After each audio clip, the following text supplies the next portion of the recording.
Second class है आज। इसमें हम पढ़ेंगे तो हमारा ये टॉपिक है विविधता की समझ। इसमें अलग अलग चीज़ें पढ़ ली यहाँ से कैसे, और अलग अलग जो भी विविधता है भारत में उसके बारे में अभी तक जाना है। इसके आगे अभी देखिए कि हम विविधता को कैसे समझें। क्वेश्चन ये है हमारा कि हम विविधता को कैसे समझेंगे। इसके आगे पढ़ेंगे। करीब 200 वर्ष पहले जब रेल, हवाई जहाज, बस और कार हमारे जीवन का हिस्सा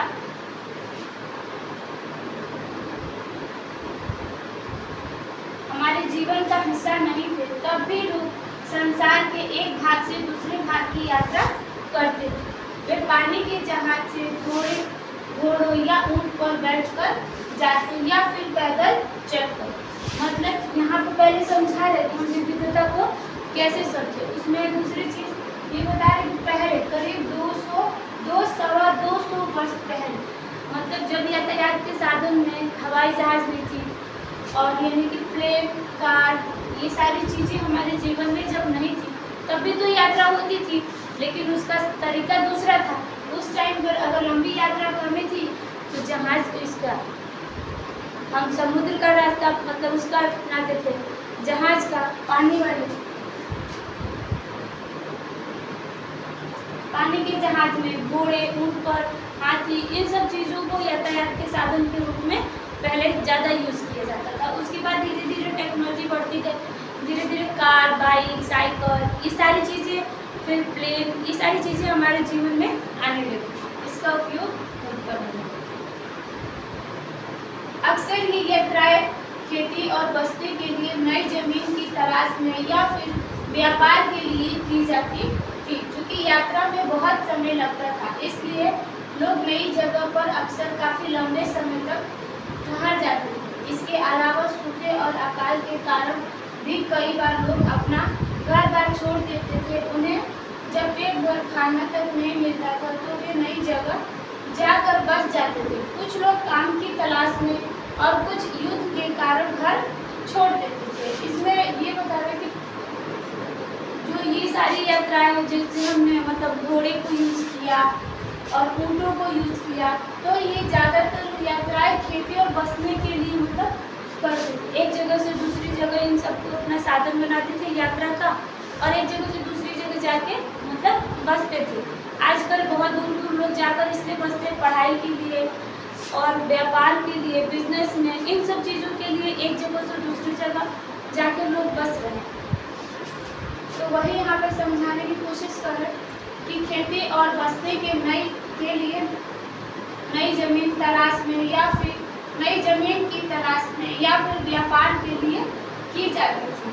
लेकिन जो यात्राएं दूर होती थी, मतलब जो जहाँ जाना होता था वो जगह दूर होती थी, उसमें समय लगता था, तो वहाँ जाने के बाद लोग वहीं रुक जाते थे लंबे समय के लिए। फिर या फिर कभी अकाल पड़ गया, खेती नहीं हो रही है, तो वहाँ जब भोजन नहीं मिलेगा तो कोई भी व्यक्ति जीवित नहीं रह सकता। तो उसको, क्योंकि जीवित रहने के लिए इंसान को तो खाना जरूरी चाहिए, भोजन जरूरी है, तो उसके लिए भी लोग एक जगह से दूसरी जगह पर जाते रहते, यानी ट्रांसफर।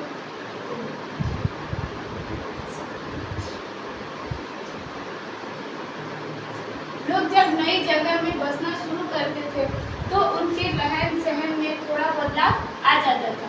कुछ चीज़ें वे नई जगह की अपना लेते थे और कुछ चीज़ों में वे पुराने ढंग पर ही चलते रहते थे। इस तरह उनकी भाषा, भोजन, संगीत, धर्म आदि में नए और पुराने का मिश्रण होता रहता था।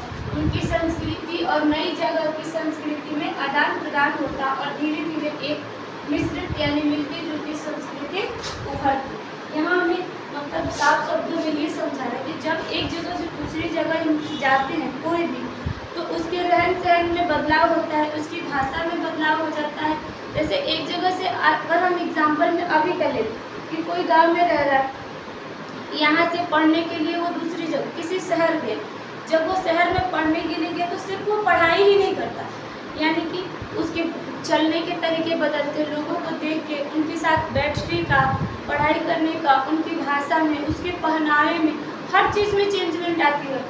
तो वही धीरे धीरे वहाँ की कुछ चीज़ें सीखते हैं, कुछ जो अपनी पुरानी संस्कृति जो जुड़े हुए हैं उससे जुड़े रहते हैं और कुछ आदतों को छोड़ते हैं।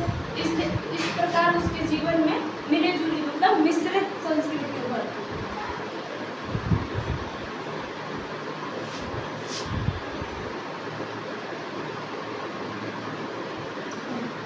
अगर अलग अलग क्षेत्रों का इतिहास देखें तो हमें पता चलेगा कि किस तरह विभिन्न सांस्कृतिक प्रभावों ने वहाँ के जीवन और संस्कृति को आकार देने में योगदान किया है। इस तरह से कई क्षेत्र अपने विशिष्ट इतिहास के कारण विविधता संपन्न हो जाते थे।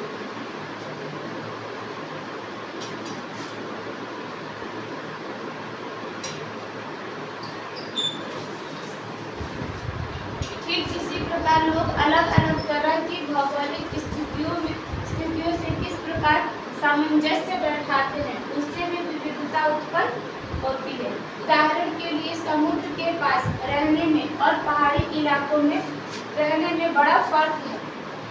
यहाँ पे ये बता रहे कि अलग अलग तरह की भौगोलिक स्थिति से किस प्रकार सामंजस्य बैठाते। अलग अलग भौगोलिक मतलब जो जगह के बारे में बता रहे कि हर अपने मतलब भारत एक ऐसा है विविधता वाला देश है, इसकी हर जगह अलग है। जैसे राजस्थान जो बहुत ज़्यादा रेतीला जगह है, पानी की दिक्कत, वहीं पहाड़ी इलाके वहाँ पे अगर वहाँ अलग संस्कृति है, अलग कल्चर, अलग पहनावा है। अगर हम साउथ में आए तो वहाँ का हमें अलग चीज़ें मिलती है। तो वही यहाँ पर एग्जाम्पल में लिया है कि अलग अलग तरह की भौगोलिक स्थितियों से किस प्रकार सामंजस्य बैठाते हैं, उसमें विविधता उत्पन्न होती है। जैसे समुद्र के पास रहने और पहाड़ी इलाकों में रहने में बड़ा फर्क होता है। न केवल वहाँ के लोगों के कपड़े और खान पान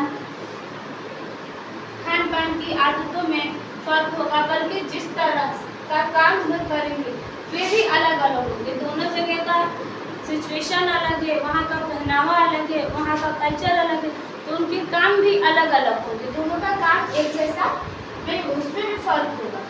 शहरों में अक्सर लोग यह भूल जाते हैं, बल्कि जिस तरह का काम वो करेंगे वो भी अलग अलग होंगे। शहरों में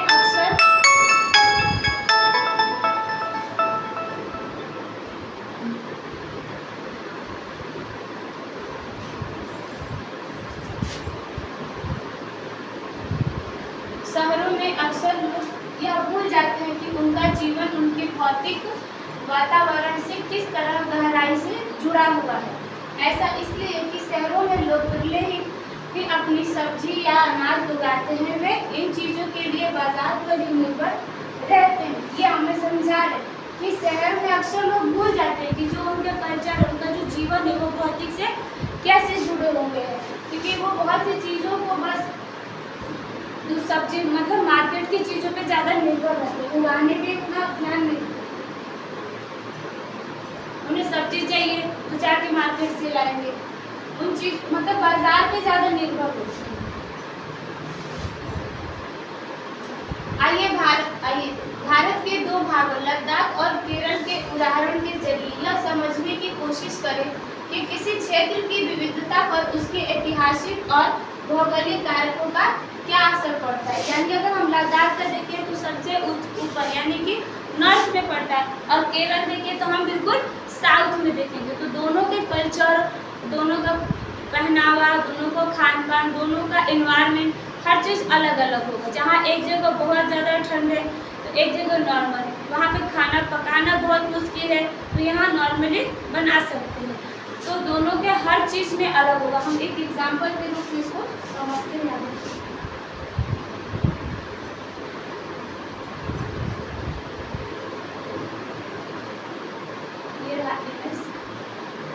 लद्दाख ऊंचे पहाड़ों वाला रेगिस्तानी इलाका। लद्दाख ऐसे जगह जहाँ सबसे कम वर्षा होती है, यानी बहुत ही ऊंची वर्षा।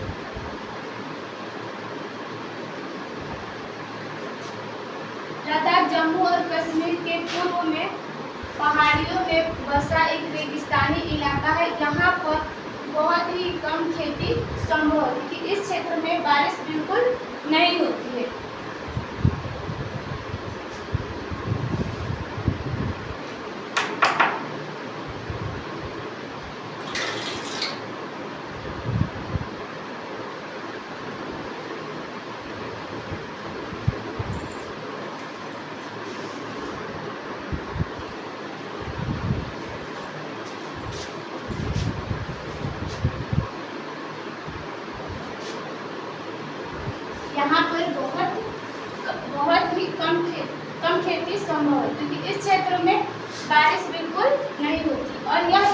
हर वर्ष काफ़ी लंबे समय तक बर्फ से ढका रहता है। इस क्षेत्र में बहुत ही कम पेड़ उग पाते हैं। पीने के पानी के लिए लोग गर्मी के महीने में पिघलने वाली बर्फ पर निर्भर रहते हैं। यानी कि इसका अगर हम थोड़ा सा देखें, लद्दाख जम्मू और कश्मीर के पूर्व में पहाड़ियों में बसा एक रेगिस्तानी इलाका है। इसको रेगिस्तानी इलाका इसलिए बोलते हैं, जैसे वहाँ हम देखते हैं राजस्थान का, तो वो भी एक रेगिस्तानी है, लेकिन वहाँ पे क्या है, रेतीला, और यहाँ बर्फ का ज़्यादा रहता है। यहाँ पीने का पानी भी बहुत दिक्कत होती है। पानी उसको बर्फ को पिघला करके इसको यूज़ करते हैं पानी की। यहाँ खेती नहीं होती क्योंकि बारिश ही नहीं होती है, वहाँ पे बिल्कुल ही नहीं बारिश होती। पेड़ पौधे मतलब वो नहीं रहते, ये हमेशा बर्फ से ज़्यादा ढका रहता है। यहाँ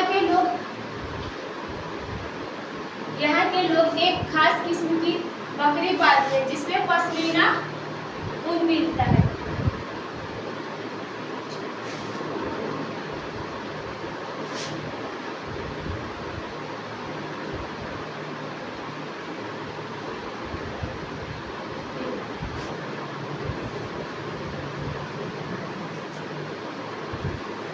ये लद्दाख में पाली जाती है। ये मतलब यहाँ के जो लोग एक खास किस्म की बकरी पालते हैं जिससे पश्मीना ऊन मिलता है। यह ऊन कीमती है, इसलिए पश्मीना शॉल बड़ी महंगी। ये जो शॉल है, ये शॉल बहुत ही महंगी मिलती है, पश्मीना शॉल। ये मतलब जब वहाँ पे एक बकरी पाली जाती है लद्दाख में, जिससे खास किस्म की ऊन मतलब करते हैं, बकरी पालते हैं जिससे पश्मीना ऊन मिलता है। लद्दाख के लोग बड़ी सावधानी से इस ऊन को इकट्ठा करके कश्मीर के व्यापारियों को बेच देते हैं। मुख्यतः कश्मीर में ही पश्मीना सालें बुनी जाती है। यानी ऊन वहाँ से आता है लद्दाख से, और जो शॉल है वो वहाँ पर बुनी जाती है कश्मीर में, और वहीं पे बेची जाती है। शॉल जो है ये बहुत ही महंगी शॉल मिलती है। लद्दाख के लोग बड़ी सावधानी से इस ऊन को इकट्ठा करके कश्मीर के व्यापारियों को बेच देते हैं। मुख्यतः कश्मीर में ही पश्मीना सालें बुनी जाती है।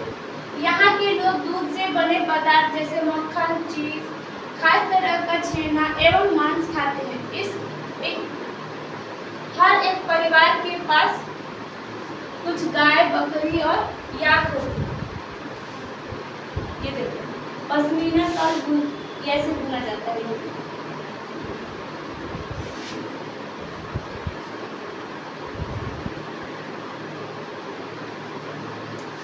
रेगिस्तान होने का यह मतलब नहीं कि व्यापारी यहाँ आने के लिए आकर्षित नहीं हुए। लद्दाख को व्यापार के लिए एक अच्छा रास्ता माना गया, क्योंकि यहाँ कई घाटियाँ हैं जिनसे गुजर कर मध्य एशिया के काफिले इस इलाके में पहुँचते थे, जिसे आज तिब्बत कहते हैं।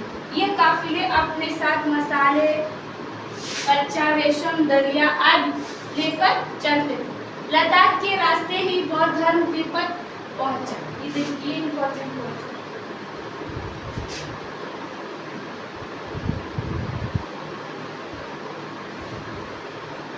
लद्दाख के रास्ते ही बौद्ध धर्म लद्दाख के रास्ते ही बौद्ध धर्म तिब्बत पहुंचा। लद्दाख को छोटा तिब्बत भी कहते हैं। यानी जो हमारा लद्दाख के रास्ते से ही बौद्ध धर्म तिब्बत पहुंचा। क्वेश्चन बनता है ना, तिब्बत में मतलब कि तिब्बत में बौद्ध धर्म कैसे पहुंचा, यानी कि लद्दाख के रास्ते से ही बौद्ध धर्म तिब्बत पहुंचा। और लद्दाख को छोटा तिब्बत भी कहा जाता है। हमारा छोटा तिब्बत क्या है, लद्दाख। करीब 400 साल पहले यहाँ पर लोगों का इस्लाम धर्म से परिचय हुआ, और अब यहाँ अच्छी खासी जनसंख्या में मुसलमान रहते हैं। लद्दाख में गानों और कविताओं का बहुत ही समृद्ध मौखिक संग्रह है। तिब्बत का ग्रंथ केसर सागा लद्दाख में काफी प्रचलित है।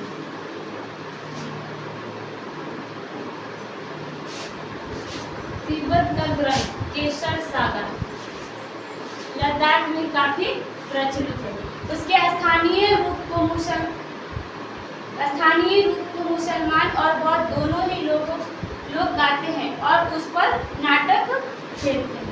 यानी कि जो तिब्बत का ग्रंथ है, तिब्बत का ग्रंथ कौन सा, सागा, और ये कहाँ लद्दाख में बहुत ही प्रचलित है। और इसे दोनों वहाँ के स्थानीय जो लोग हैं, स्थानीय लोग को मुसलमान और बौद्ध दोनों ही लोग मानते हैं।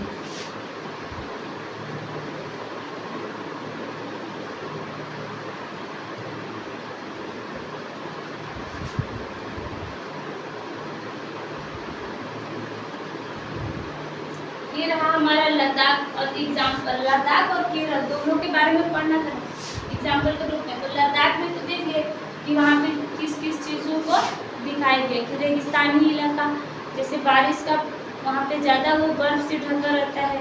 अब हम केरल के बारे में देखते हैं। वहाँ बारिश कम होती है, खेती कम होती है, खेती होती ही नहीं, जो पेड़ पौधे हैं वो भी नहीं हो पाते क्योंकि वहाँ बर्फ से ही पूरा वो ढका रहता है। पीने के पानी के लिए दिक्कत होती है, उसको बर्फ को पिघला करके यूज़ किया जाता है। अब केरल का देखते हैं। केरल भारत के दक्षिणी पश्चिमी कोने में बसा हुआ राज्य है। यह एक तरफ समुद्र से घिरा हुआ है और दूसरी तरफ पहाड़ियों से। इन पहाड़ियों पर विविध प्रकार के मसाले जैसे काली मिर्च, लौंग, इलायची आदि उगाए जाते हैं। इन मसालों के कारण यह क्षेत्र व्यापारियों के लिए बहुत ही आकर्षक बना। एक जो सबसे पहले मसालों का, एक तो यहाँ पे 2-3 चीज़ें देखेंगे। पहले तो ये देख लें कि हमारा जो केरल है वो किस साइड है, दक्षिण पश्चिमी कोने पे। एक तरफ वो समुद्र से घिरा है, एक तरफ पहाड़ियों से। केरल जो हमारा राज्य है वो सबसे ज़्यादा मसालों के लिए फेमस है। वहाँ पे मसालों का राजा हम मानते हैं किसको, काली मिर्च को। काली मिर्च वहीं पे मिलती है, लौंग, इलायची आदि उगाए जाते हैं। जो व्यापारी थे वो यहीं आए और उन्होंने भी यहीं से ये काली मिर्च, इन सब मसालों का व्यापार स्टार्ट किया।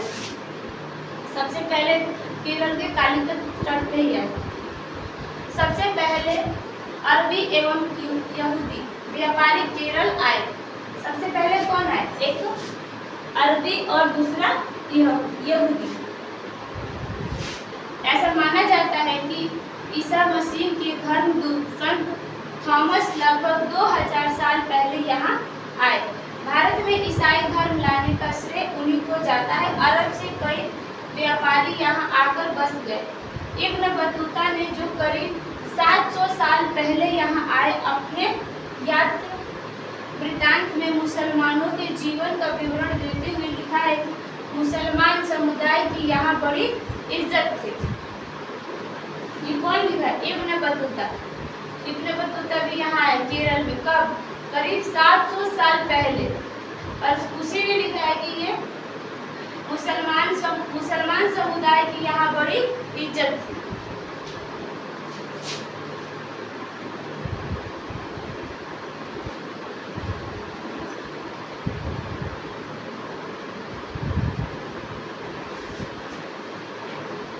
वास्को डी गामा पानी के जहाज से यहाँ पहुंचे तो पुर्तगालियों ने यूरोप से भारत तक का समुद्री रास्ता चला।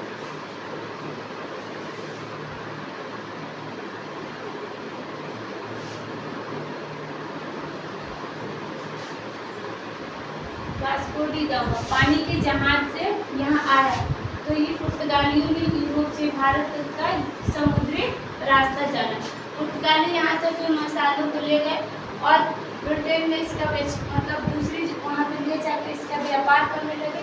उसमें ये क्या है, सीधे 60 गुना, मतलब सीधे 10 रुपये का सामान के लिए 6 गुना कमाते थे, 60 में बेचते थे तो सीधे ये 6 गुना लाभ कमाते थे यहाँ से मसाले को ले जाकर। तो वास्को डी गामा पानी के जहाज से यहाँ पहुँचे तो पुर्तगालियों ने यूरोप से भारत तक का समुद्री रास्ता चला।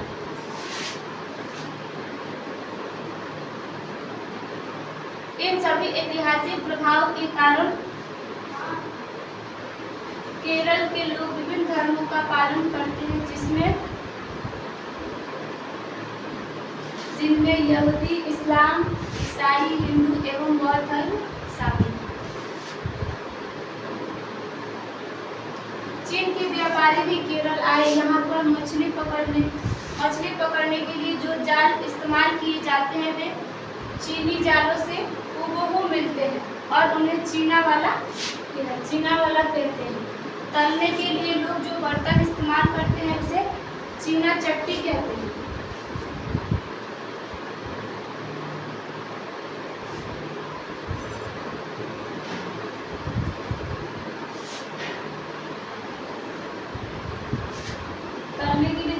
बर्तन इस्तेमाल होता है उसको चीना चट्टी, और जो जाल लेते हैं उसको चीना वाला कहते हैं। इसमें चीन शब्द इस बात की ओर इशारा करता है कि उसकी उत्पत्ति कहाँ हुई होगी।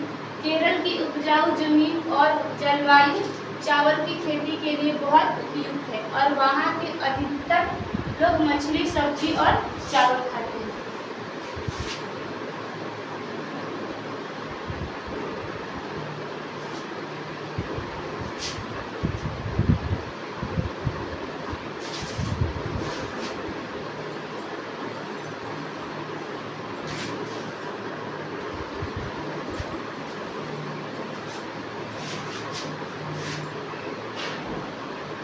यहाँ पर दोनों को फर्क को समझ ले कि लद्दाख का क्या है और केरल का क्या है। केरल जहाँ मसालों का मतलब काली मिर्च, लौंग, इलायची इसका उत्पादन किया जाता है, वहाँ से व्यापार होता है। पुर्तगाली आए और यहाँ से इसका व्यापार करना स्टार्ट करती है। यहाँ पे जो चीज़ें चीन मतलब चावल, यहाँ के लोग ये अधिकतर लोग मछली, सब्जी और चावल खाते हैं, यानी यहाँ पे चावल और मछली, सब्जी ये ज़्यादा केरल में खाते हैं। दूसरी चीज़ की जो बर्तन ही इस्तेमाल करते हैं तलने के लिए उसको चीना चट्टी कहते हैं, और जो जाल है वो चीना वाला, चीनी जालों से हुबहू मिलते उसे चीना वाला कहते हैं। और यहाँ समुद्री रास्ता है तो दोनों के फर्क को हम समझ सकते हैं अच्छे से।